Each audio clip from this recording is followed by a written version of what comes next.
Okay, let's talk about creating and managing Microsoft 365 groups. And we can do this either from the client side using the Outlook app or from the admin portal. Now, I already have my Outlook app open. That's going to be in this second tab here. But the way I got there was coming from here and to Outlook, and that opened up Outlook for me. Now, when Outlook opens, let me actually go back to my inbox in Outlook. You're going to see here at the bottom a Go to Groups section. So I'm going to click on Go to Groups. Now, I am currently part of a public group called Hobbits. I added myself to that. Any public group is not going to have this request to join. It's just going to have a join. And you can click on that and immediately join the group. So that's how I got into this group. Now that I'm into this group, I can send an email to the group, I can look at group files, I can look at group events, and I can look at group members. For the groups here that I'm not part of, I can email the group. So let me go to my group members for the fun of it, and I can see all of my group members here. Now I can see the files that are associated with the group or the events that are associated with the group or the group email. Now, I have this. I can choose how I want to get notifications from this group.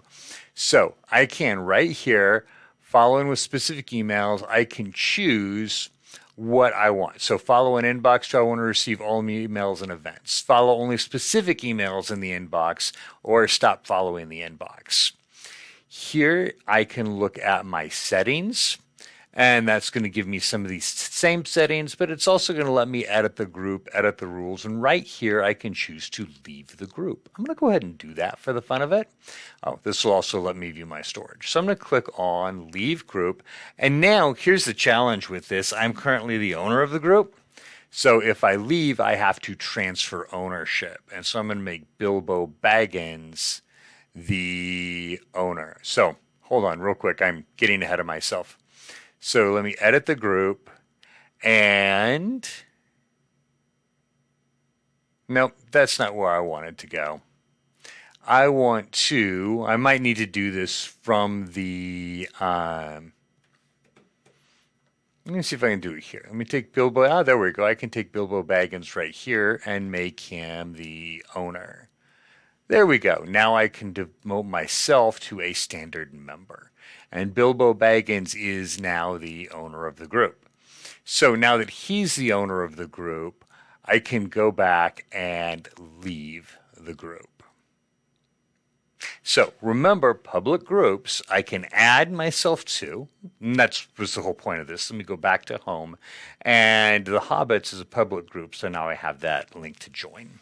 Okay, so we've hopped into a group, we've left the group, we've shown how you can join a group.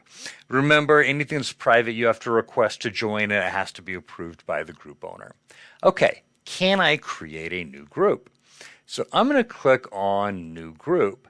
That's actually a big question because, and this is just in my experience, I have this work for me about 40% of the time. So I go in, I'll create a group or try to create a group. It'll say this doesn't look right, try again. And I come back a little while later and it will let me into the group or let me into the group creation. So that for me, honestly, has been very hit and miss and probably more miss than hit as far as being able to create my own group that way. Now, this is to allow users to create their own groups. And I think what's going on is we have something processing with my group membership in the background because I just left a group, and so that's kind of locked, and I can't access it right now. So last time when I was prepping for this, it was about 20 minutes before I was able to come in, click New Group again, and have it actually do it. So let's take a look at how we can manage groups from the admin side, add groups from the admin side, since this is being a little obnoxious for us right now. So I'm going to click back here and I'm going to go to my admin. And from my admin, I want to go to Teams and Groups. and I want to look at active teams and groups. Now, this is the same place we go to create a Microsoft 365 group, right, or Microsoft 365 team. Here I can add a team, and here I can add a Microsoft 365 group. So that's this we've done before. So I click the Microsoft 365 group. Now, if a user does it, they're going to have basically the same information, the same questions come up with a couple of caveats, and we'll talk about those caveats here in a minute. So I'm going to create a new group, and this is going to be a demo group. I can set a description if I want.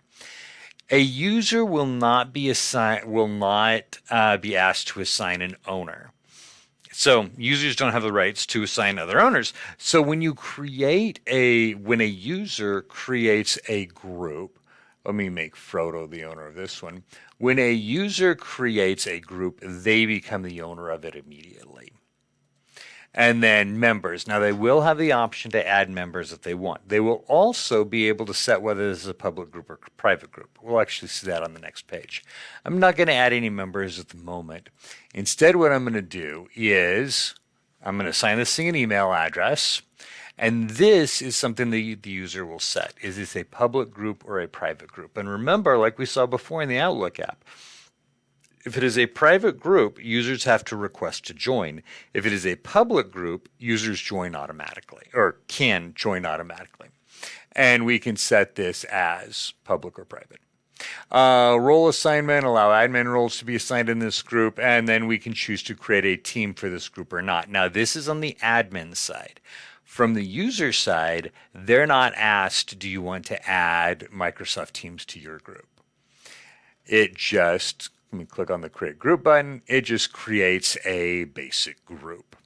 Now, let me go back here, and I'm gonna actually close this and hop back into it. So I'm gonna go back to my Outlook and go to Groups, and it hasn't updated. I'm not seeing my new group that I just created yet. And my create, hey, it's actually going to let me create a group now. Now, I can't do the demo thing, so let's do demo 2. And that'll verify the email address, set the description if I want. Default settings here. This will let me edit, so private or public. And then language, and then will members receive all group conversations and events in their inboxes. So when I'm happy with my settings, I click Create. Remember, because I'm creating it, it immediately adds me as the owner. So I can click, let me add Harry Potter. And I'm going to click up here again to add another one. I could also type it in, Hermione Granger. I'm going to add those two, or I can choose not now and I can do this later.